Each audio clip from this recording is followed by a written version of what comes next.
Hi students, this is KL and welcome back to our channel. Students, ఈ వీడియోలో మనం senior inter కెమిస్ట్రీలో top 4 marks questions మీరు ఈ వీడియోలో చూడొచ్చు. ఇవి ఖచ్చితంగా మీరు పాస్ అవ్వడానికి అయితే హెల్ప్ అవుతాయి. సో ఇందులోంచి మీకు మ్యాక్సిమం ఓకేనా 4 to 5 అయినా ఈజీగా రావడానికి ఛాన్స్ ఉంటుంది. మీరు ఈజీగా పాస్ అవ్వడానికి అయితే ఇవి హెల్ప్ అవుతాయి. సో ఖచ్చితంగా అయితే వీడియోకి ఒక లైక్ ఇవ్వడం మర్చిపోవద్దు. అలాగే మన ఛానల్లో ఈ టోటల్ క్లాసెస్ అయితే మన ఛానల్లో ఉన్నాయి. సో అవి కూడా మీకు డిస్క్రిప్షన్లో లింక్ ఇస్తాను. సో ఆ లింక్ కూడా మీరు చూడండి. మీరు చూస్తే కెమిస్ట్రీ ఖచ్చితంగా పాస్ అయిపోతారు. ఓకేనా. సో వీడియోకి అయితే ఒక లైక్ ఇవ్వడం మర్చిపోవద్దు. ఓకేనా. వీడియోలోకి వెళ్దాం.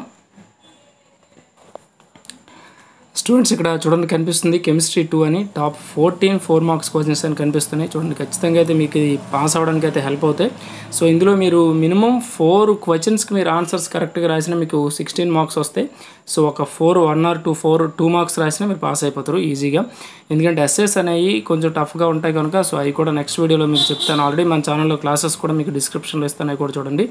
ఇక్కడ మీరు క్లారిటీగా వినండి. వీడియో ఫస్ట్ వింటేనే మీకు ఒక అర్థం వస్తుంది, అంటే అర్థమవుతుంది ఎలా చదవాలనేది.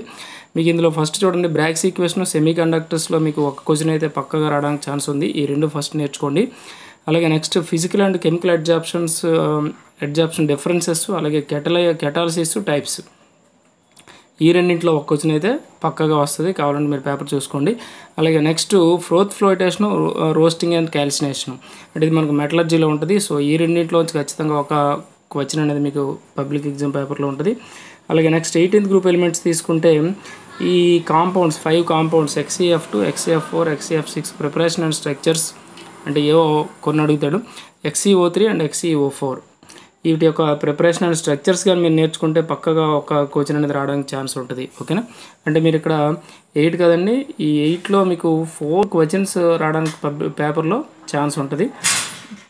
ఇన్ కేస్ మిస్ అయినా ఒక మినిమం 3 అయినా రావడానికి ఛాన్స్ ఉంటుంది. అలాగే నెక్స్ట్ బయోమాలిక్యూల్స్ తీసుకుంటే ADEకి విటమిన్స్ అండ్ హార్మోన్స్ అండ్ ఎమల్సన్స్, ఈ 3 కానీ మీరు చదివిస్తే పక్కాగా ఒక్క క్వశ్చన్ అయితే పబ్లిక్ పేపర్లో ఉంటుంది. ఓకేనా. అంటే మీకు లీస్ట్ మీరు 5 క్వశ్చన్స్కైనా మీరు ఈజీగా అటెంప్ట్ చేయొచ్చు. అలాగే నెక్స్ట్ ఇక్కడ వెర్నర్స్ థియరీ ఉంది D and F బ్లాక్లో. సో ఇది కూడా మ్యాక్సిమం రిపీటెడ్ 4 మార్క్స్ క్వశ్చనే. అంటే మీకు జనరల్గా మీకు నేను ఎన్నింటికి ఇచ్చాను, 6 క్వశ్చన్స్కి మీకు ఇక్కడ క్వశ్చన్స్ అయితే మీకు ఇచ్చాను. మినిమం ఈ 6లో మీరు 5 అయినా రావడానికి ఛాన్స్ ఉంది. లేదు అనుకుంటే అట్లీస్ట్ మీకు 4 వచ్చినా మీరు ఖచ్చితంగా పాస్ అయిపోతారు. ఓకేనా. సో వీడియోస్ మీరు చాలా ఈజీగా నేర్చుకోవడానికి కూడా మన దగ్గర క్లాసెస్ ఉన్నాయి, అవి డిస్క్రిప్షన్లో లింక్స్ ఇస్తాను, అవి కూడా మీరు చూడండి. అలాగే మీ ఫ్రెండ్స్కి షేర్ చేయండి. ఓకేనా. మన ఛానల్ ఫస్ట్ టైం నేను చూస్తే సబ్స్క్రైబ్ చేసుకోండి, అలాగే బెల్ ఐకాన్ క్లిక్ చేయండి. Thank you for watching.